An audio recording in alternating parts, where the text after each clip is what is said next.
Welcome back to Harmonize Your Life Conversations on Self-Care for Women of Color podcast with your host, Dr. Tony G. Alvarado. I am super excited about this next series of conversations that we're going to be having in the month of July. Yes, it is the month of July. We have officially entered into the second half of the year 2023. It's been an exciting year. I know for me, it's been a milestone year, having celebrated my 60th birthday on May 16th, just celebrated my 30th wedding anniversary and my 30th year in credentialed ministry. So it's been a banner year for me, a very exciting year.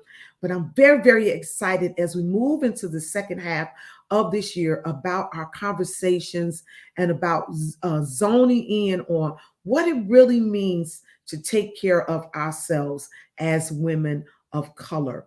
I'm super excited about today's conversation because our dialogue partner is my soror, my line sister, my friend, my girlfriend, and we're going to have a wonderful conversation today around the subject of Black Girl Magic. We're going to deconstruct this whole idea of or the phenomenon of black girl magic in our conversation on today, and to dig a little deeper into what it really means, what does it really look like, and how is it impacting us in the how is the whole idea of Black Girl Magic impacting our health, our wellness, our fitness, and our self-care. So I want you to stay with us throughout the month of July because we're starting the conversations with my guest today. And then we're going to continue the conversation with my next guest later on this month.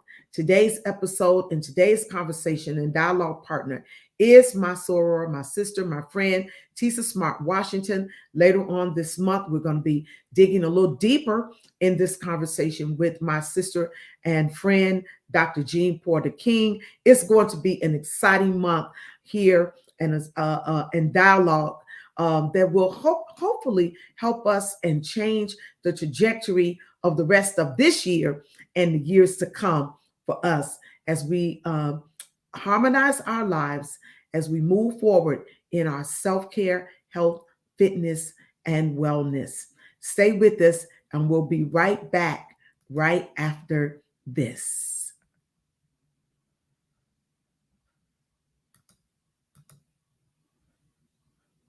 All right, we'll be right back right after this.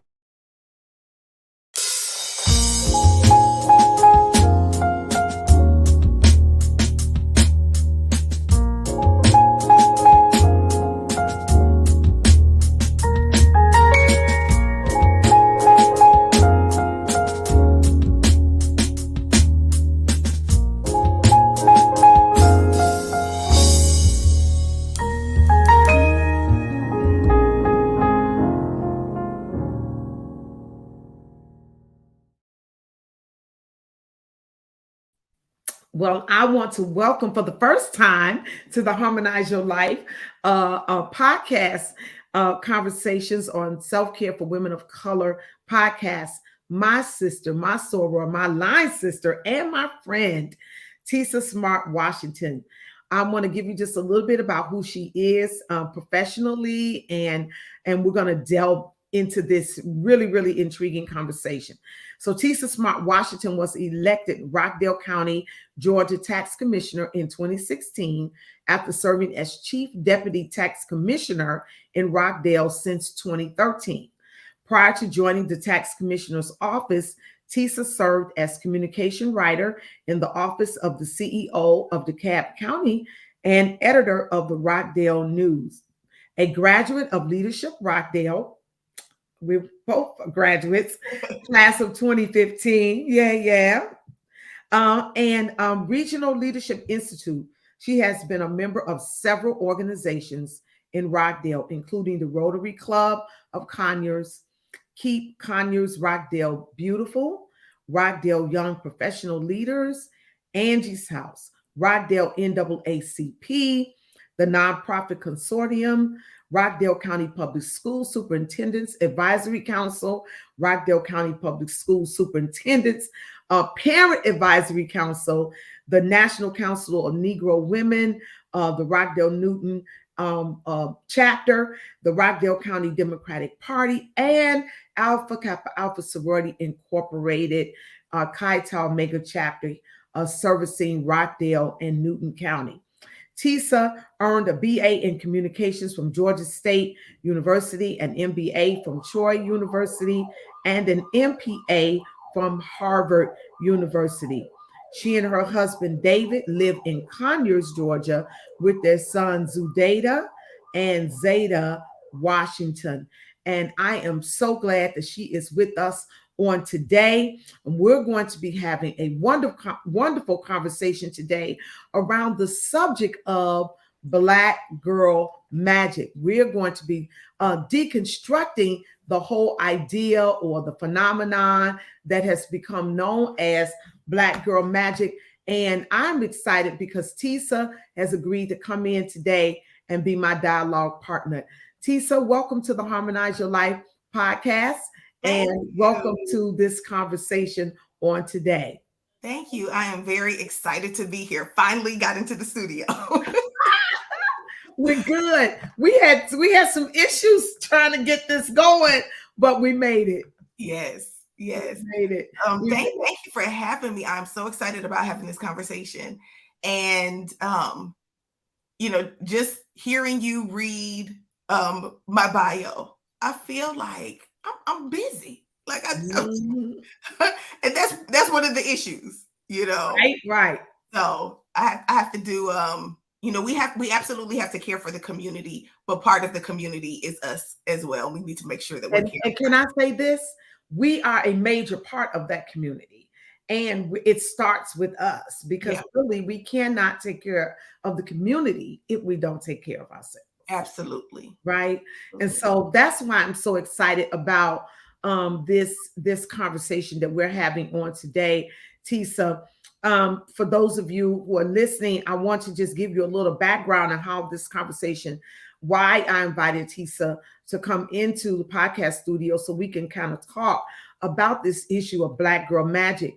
Tisa and I were in conversation a few months ago, and she is in a global leadership program at Troy University, doing her PhD, right? Yes. Working on her PhD. And as a part of her PhD dissertation that she is currently writing and constructing, she is looking at this phenomenon of Black girl magic as relates to women's leadership.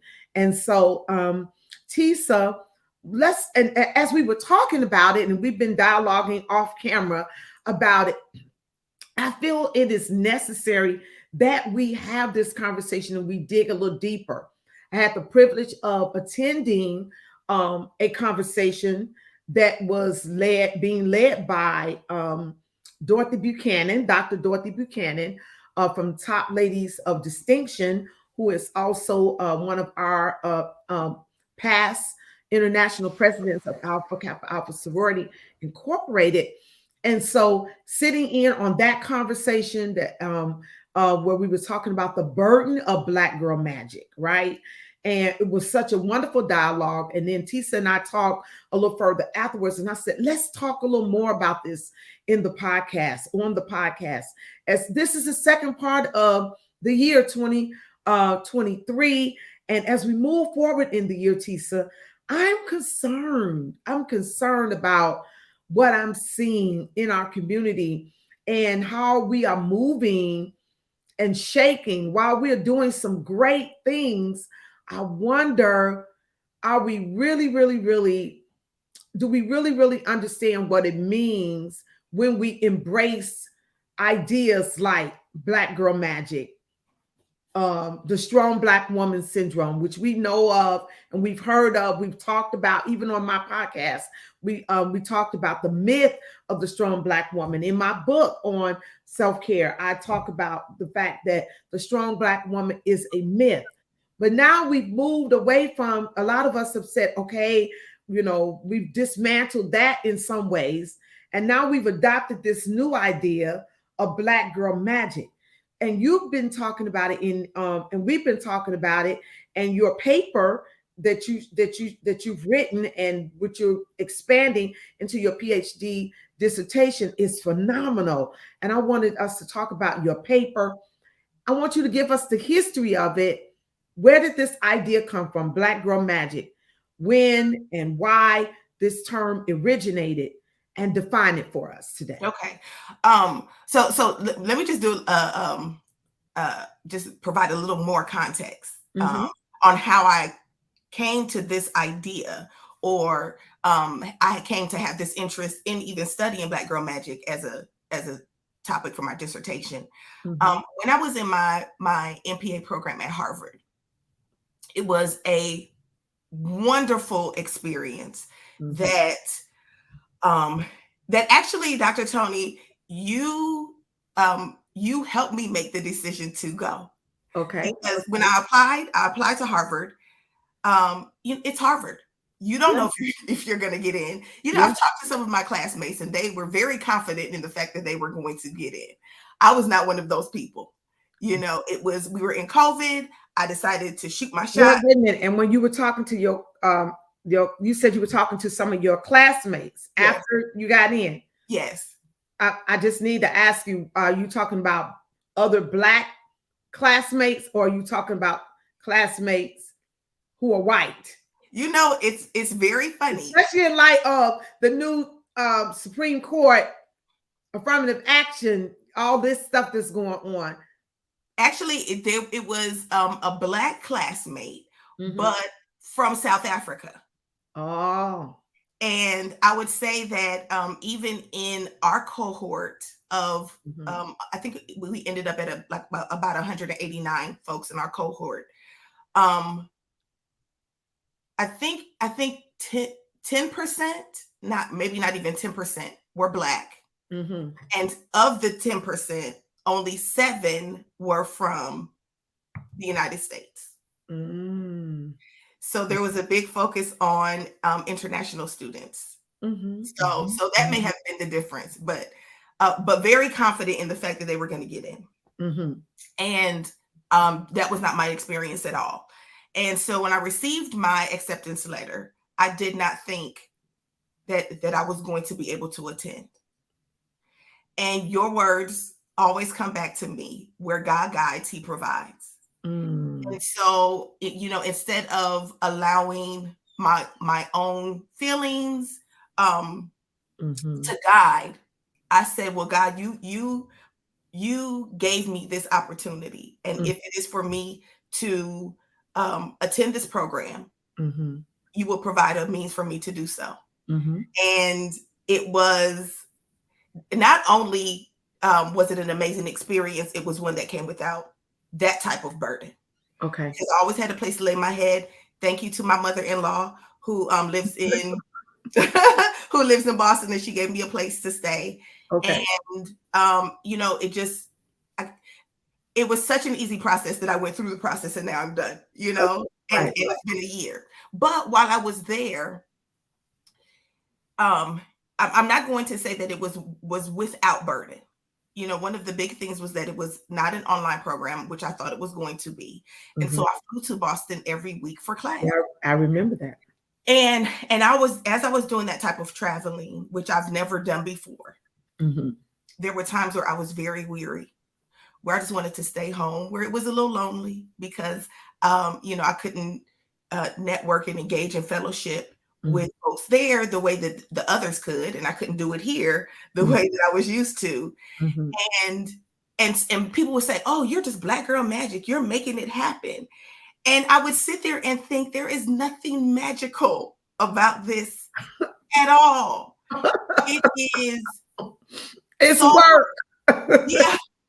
There are times when I want to give up, where I'm doing homework on the plane because I was still working, and I didn't want it I didn't want folks to think that I was neglecting my duties. Okay. And I didn't want folks to think that I was neglecting my family. Okay. And so I tried to keep everything as normal as possible, at the same time doing this incredible program in and of itself, and then being able to do it the way that I did it was just not normal. Okay. And in that, I said, by calling it magic, we don't give the appropriate attention to the fact that women, especially Black women, are doing the unthinkable. They are doing things that other people absolutely would say, that won't be me. I would never do that. And here, and I want to say, when you said by calling it magic, because we're calling it magic, we're really not paying attention to what it's really taking to make this happen. Exactly. It's sacrifice. And the impact. It's sacrifice, and it's grit, and it's tears, and it's hard work, you know, and then oftentimes we have to do all of this just to show up in rooms that other folks get access to. And then the expectation is that, oh, you must have only done what I did to get in this room. And I'm as I'm rolling my suitcase through campus, because I went from the airport to campus. Right. You know, I can't just go home during classes and grab a bite to eat or take a nap. You know? And so the expectation is that you cannot possibly be working as hard as I am. And the truth of the matter is that I'm probably working harder than you. I'm working harder just to get the opportunity, or just to get the opportunity to work as hard as you, because I'm working harder just to get the opportunity to work as hard as you. Yes, because most of what I have to do has to do with access. Once I get in the room, I still have to do what is expected of you. So, and we need to start. I've said that I'm Black girl magic. I have proclaimed Black girl magic, but I think that we also there is space for us to say, to critique Black girl magic as well, and to say that while we are celebrating each other for doing incredible work and doing incredible things, that we have to acknowledge that the work is incredible, not because Black women are doing it, but it is incredible because of the way that we have to, the sacrifices and the hard work and the energy that we have to put in behind it to actually do the work the way that we do it. Wow. You know, Tisa, so in your paper, you talked about I appreciated your paper, because, you know, we see these hashtags, right, on social media, and we just immediately gravitate to them, and we start using them, and sometimes we don't even realize where they came from, right? Yeah. And so what I appreciated about your paper was, it educated me on where this really came from. Yes. The idea of Black girl magic. You wrote in 2013, Washington, D.C. social media influence, Shawan Thompson began using online the phrase Black girls are magic to celebrate women at a time when celebrities such as Serena Williams and Viola Davis were being criticized because they did not meet the conventional beauty standards in America. And so when I read that, I was like, okay, so the whole idea of Black girl magic was not even really about performance. No. It was more about beauty standards. Well, I think that it was just about the Black woman's experience as a whole.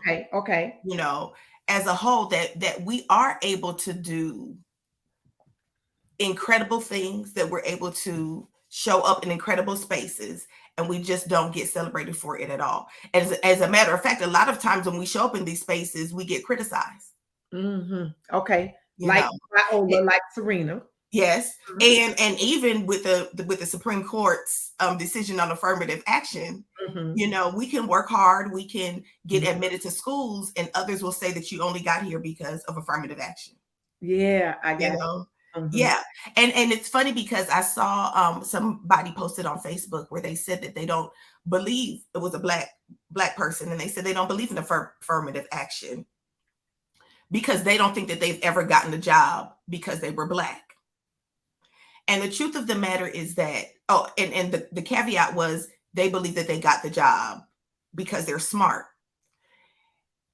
And really, when it comes to affirmative action, it's the fact that you can be as smart as you are and experienced and do the amazing work that you do, and you still not get the job. Yeah. Simply because it's not about being smart, actually. It's not. It's Mm-mm. not. Because the assumption is that I got the job, or I got into the school, and I was not qualified.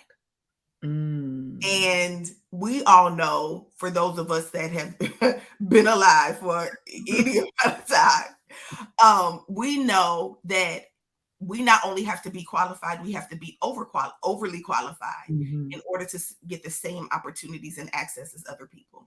Okay. And so, Black Girl Magic was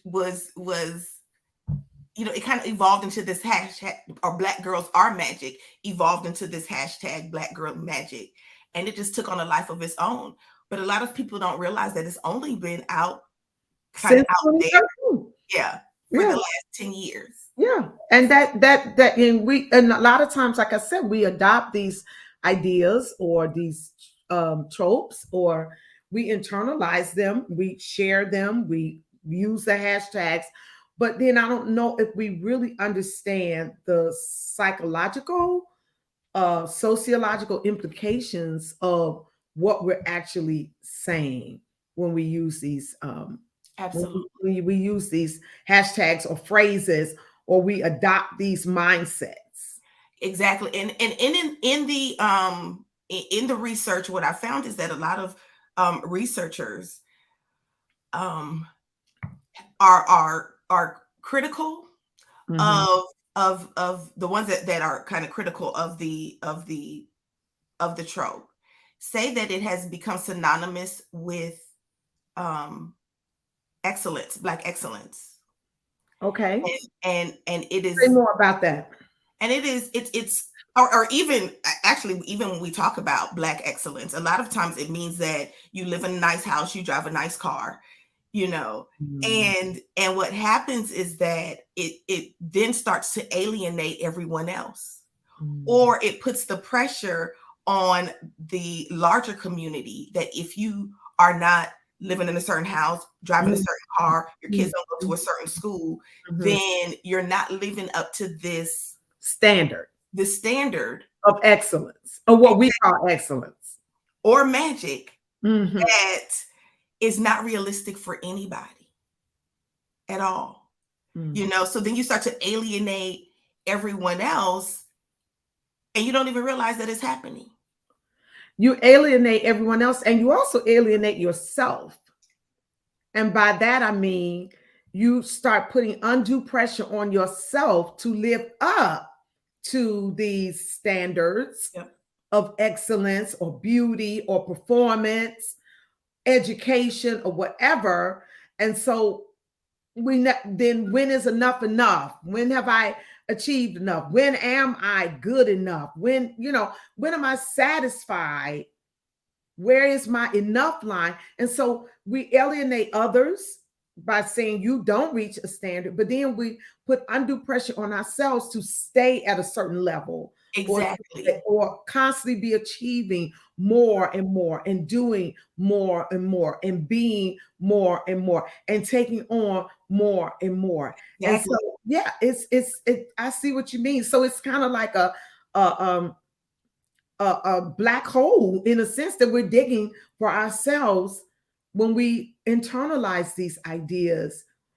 And what's really interesting to me is, okay, so in what ways does BGM, and I love the fact that you use those acronyms in your paper, from SBW, the Strong Black Woman Syndrome, in what ways does Black Girl Magic reclaim strong Black woman and revision Black women? How do we, because we know that the strong Black woman syndrome, where is rooted in slavery. And for those of you that are listening for the very first time, I want to invite you to go back to a conversation I had with Dr. Sienna Lee on this whole strong Black woman motif.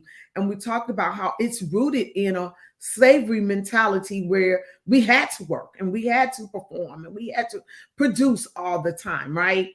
And where that actually comes from. And these tropes of Black women with the Black woman has to be a bossy or in charge or the B word, you know what I'm saying? Or we were overly sexualized and we were the Jezebel, or we were the mammy taking care of everybody and everything.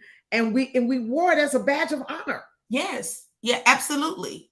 Absolutely. And my argument that I hope that I can prove with that I will prove with my dissertation. No, that's right. And then I'm speaking it. Is that strong Black woman has evolved into Black girl magic. It hasn't changed. We're still holding on to those elements of of strong Black women. And the research may show that there's a level of empowerment. The research may not show that. That's what I want to find out. But I think that at this point in my research, it feels like Black girl magic is strong Black woman syndrome dressed up. Say more about that. Yeah, that we've gotten to a point where, okay, so as you were talking, you were talking about kind of just the evolution of things.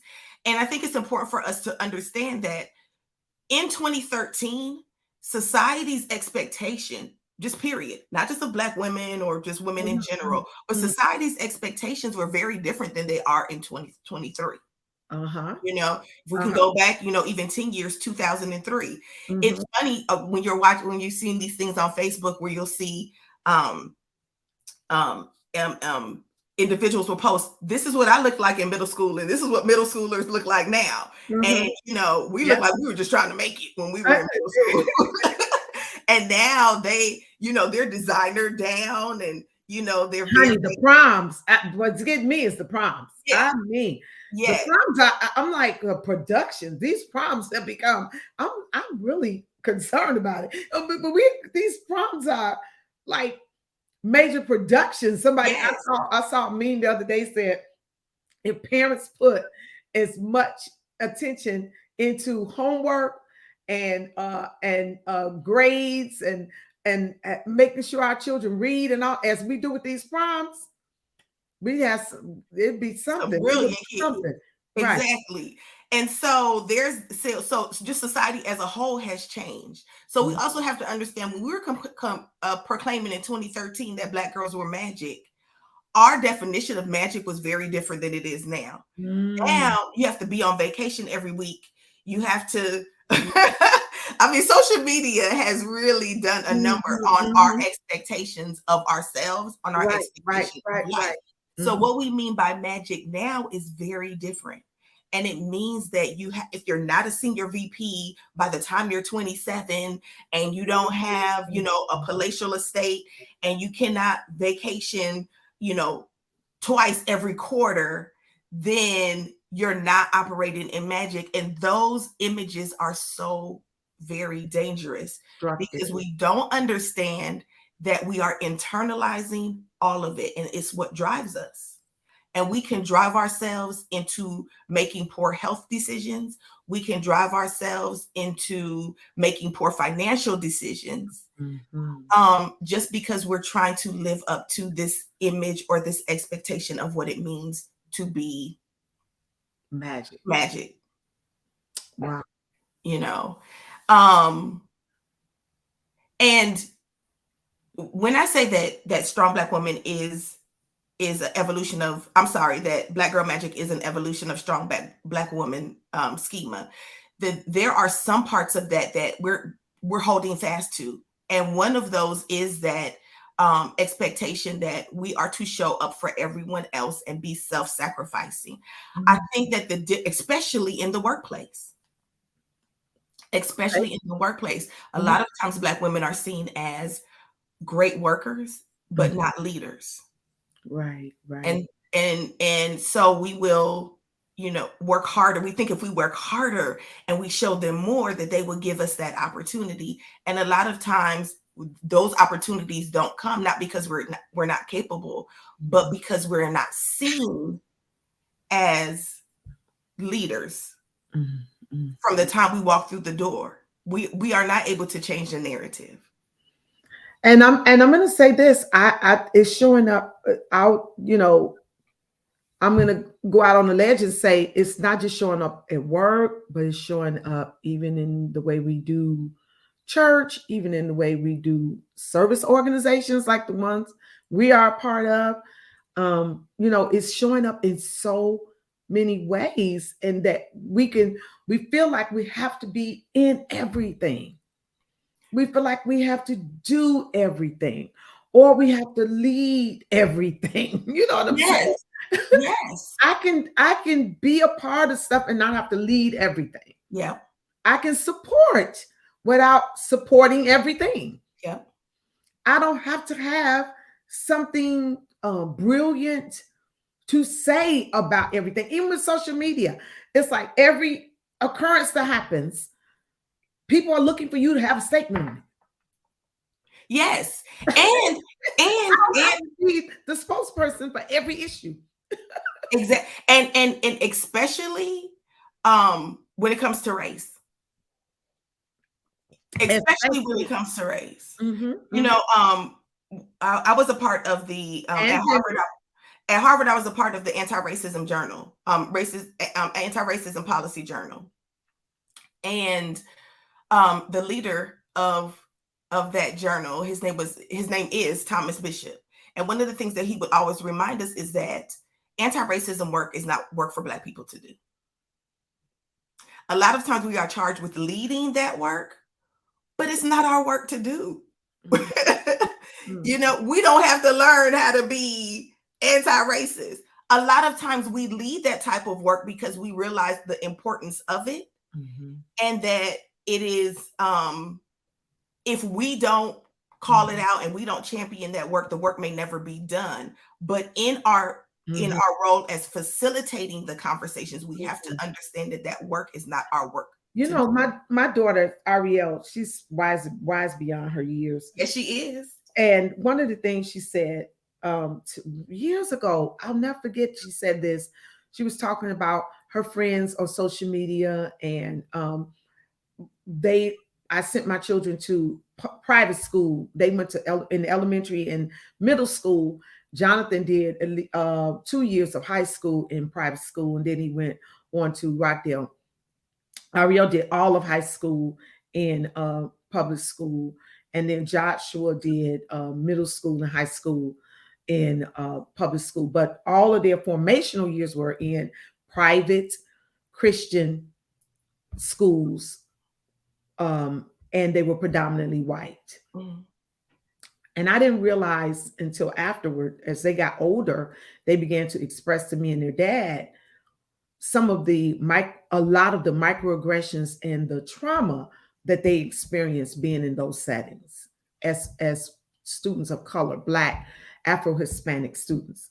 And I would never forget one time Ariel was talking, and she was saying it was something going on. I can't remember, was it because she was at Spelman at that time, and it was during the pandemic, and it was during all the George Floyd and Breonna Taylor and all that. And she said, "Mom, it's exhausting." She said, "I don't feel like I have to do the work of racism for white people. They need to do their own work." And it is exhausting. And one of the things that you talked on about the microaggressions, first of all, a lot of times we don't know that those things that are said or are done, especially when we're internalizing them. We're internalizing them, but we don't even know that that they're harmful until we get older. And then we realize, things like, I want to change my name. That was a big thing for me when I was little.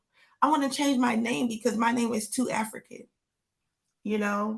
Like nobody can pronounce my name. It was now I grew up and both of my kids have very, very, very ethnic names, but those things as they happen, you don't realize. Yeah.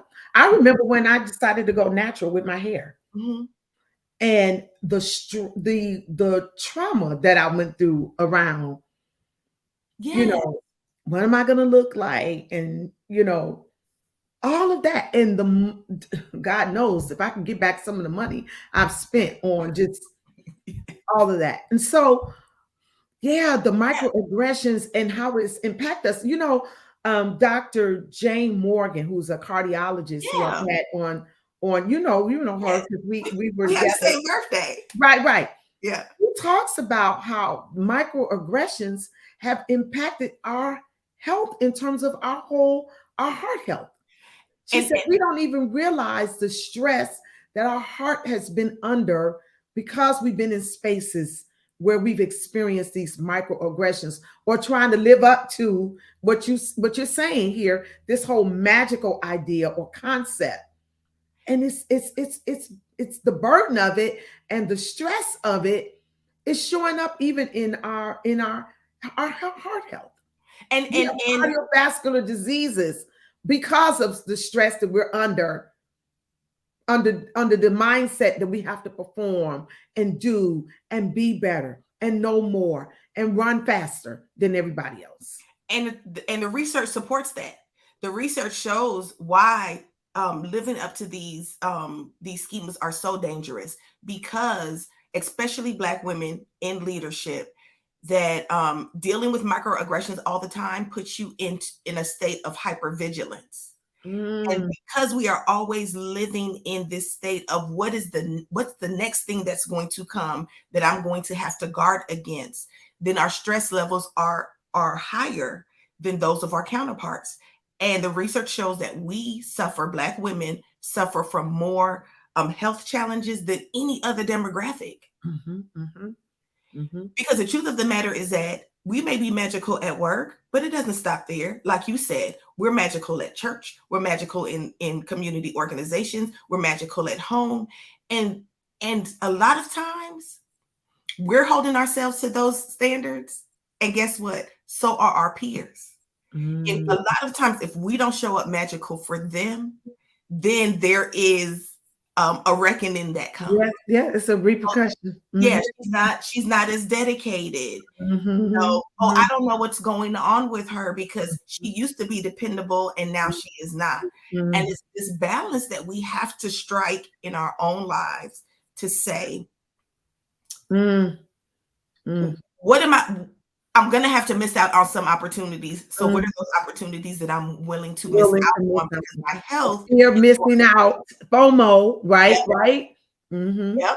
And kind of going back to social media, one of the reasons why social media is so dangerous is because FOMO. They had FOMO back in the day, right? But it was because you saw your neighbor across the street do something, or they went on vacation, or your cousin called up and said that she had a great vacation, and you said, "Oh wow, I'd like to experience that." Now you log onto Facebook and you can see everything that's happening all over the world and things that people are doing, and then we have this desire to do it all. Yeah, and do it all now. Yes, do it all now. You know what? I have to say this, and nobody come for me. I'm not a big fan of Kanye West at all. Me either. But I saw a clip of Kanye yesterday, and in the clip he said, I may not be right. I may be right, or it was something about being right versus right now. It's not that I'm not right. It's just that I'm not right now. Okay. And I think that we can kind of take that and flip it on its head and say, it's not that we have to do it. We can't do it. It's just that we can't do it right now. And sometimes it's that we shouldn't do it. Yeah, that's true Sometimes too. it's just not what I'm supposed to be doing. That's true. Sometimes, like you said, it's not my fight. Yeah. Sometimes it's not my call. It's not my project. It's not what I'm supposed to be doing. Yeah. And so we got to be clear about that. And one of the things you said, Tisa, I want to go back to, that's so important with this deconstructing Black girl magic, that, and I say this often when I'm teaching on self-care. Self-care, when we take care of ourselves, it gives, we also give others permission to take care of themselves. And so once I release myself from this idea that I'm magical and I have to always be on, then I can give that same grace to my sister. Mm-hmm. So when she says, I'm tired, or I can't, or I don't want to, or this is, I need to pull out, or I need a break, or I need to, this is, I can give her permission. That's and good. Not her, and not be angry with her, and not be mad at her, and be like, okay, girl, you get what I'm saying? I think it's so important that we do, and all of us have had to do it. I've had to check myself on it, with me and with others, right? And so I think when we develop this community of, you know what, it's okay not to be okay. We say that, but do we really mean that? That's good, because what I'm hearing you say, that even in other people trying to place that burden on you, that there is a level of grace that we need to extend to them, because then that means that they don't offer themselves that same level of grace. Mm-hmm. And so they're not going to give it to anybody else. So instead of being mad because, they asking too much, just know that they haven't gotten to the place where they're giving themselves that grace. Mm-hmm. And we all need it. We all need it. Yeah. We all need it. I'm telling you, I'm so glad that you're taking this on as a project, as a dissertation topic. It is so important. It's so needed in our community. I'm grateful that you were able to come on to the podcast and talk about it. I know you're really just getting started in your research. Your paper is wonderful. She sent me her paper, you all, just to review so that we can have this conversation. But I'm looking forward to the expansion of it. I know this work is going to be seminal. I know it's going to change lives. I'm sure. And I want you to, I'm saying in time, when it's time, that not only is this a dissertation, but this needs to be a book. This needs to be something that we can hold on to in our community, Tisa. I'm so proud of you. I received that. I received that. Excited. And anything I can do to help you in the journey. Yeah. Thank you so very much, because oftentimes I think, I don't want it to be trite, it's a social media hashtag, but it's not. It really is what a lot of Black women have internalized. And we have to get to the point where we understand what I think you said it earlier in this podcast, that we say it, but we don't really understand its implications. And we have to be aware of the implications, that we can still say that we are magic and acknowledge that the work that we do is hard and it's taxing, and we need support, and we need to support each other in this work that we're all out here doing. Yeah. And it's two things can be true at the same time. Yeah. There is space for that. There's space for that, and giving space for that. Tisa, I want people to know where they can find you. So on Facebook, you can find her at Tisa Smart Washington. I want you to go there and look her up. On Instagram, The Smart Washington. I love that.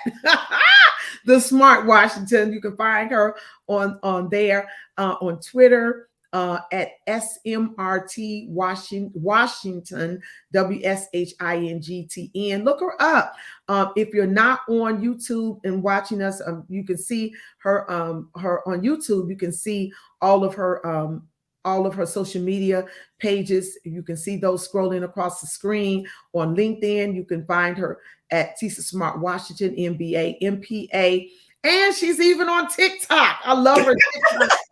She's giving tax information, valuable information. So you can find her at Tisa. Who is your researcher? She can really help you with this whole idea of how to do your taxes. And I'm glad she is my tax commissioner. But she is my friend. She's my soror, and I'm glad that she is with us on today. This whole conversation needs to be heralded. It needs to be further, and that's why I wanted her to come into the podcast studio. Tisa, I'm going to let you give us one last word of encouragement as we prepare to sign off today. Well, I just wanted to say thank you. Not a word of encouragement, but just a thank you for allowing me to come on and talk about this work that I'm doing. The dissertation process is a very lonely journey at times.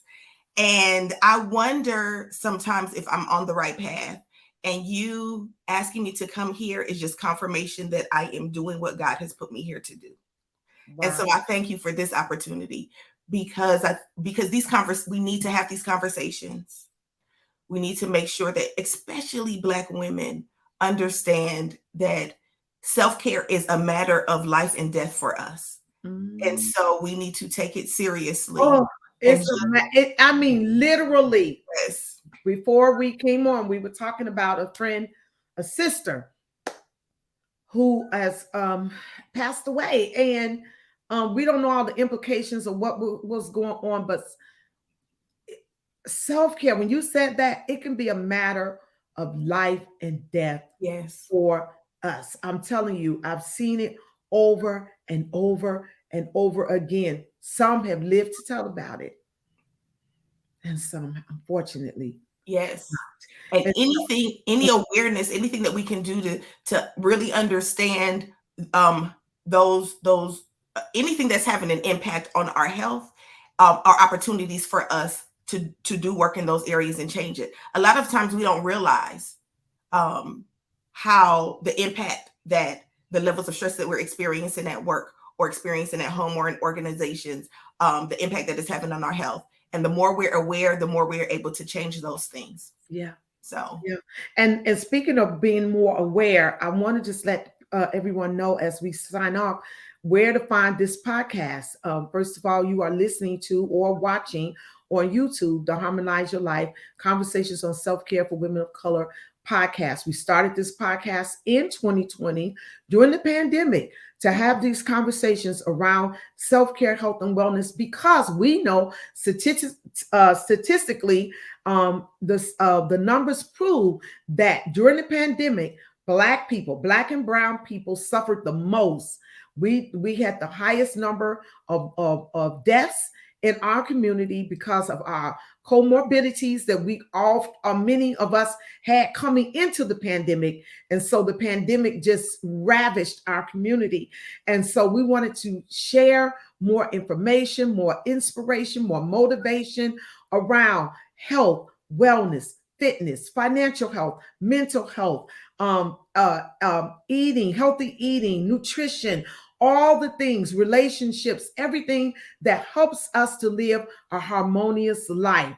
And so we started this podcast during that time. We've had so many women and men come into this podcast studio to help us with these conversations. And I would like for you to share this conversation that we're having today. You can go to my YouTube channel at Dr. Tony G. Alvarado, subscribe and share. When you interact with this podcast on YouTube, you allow this podcast to come up in the analytics when people are looking for information around self-care, health, wellness. You allow this podcast to become one of the things that come up in the search engine.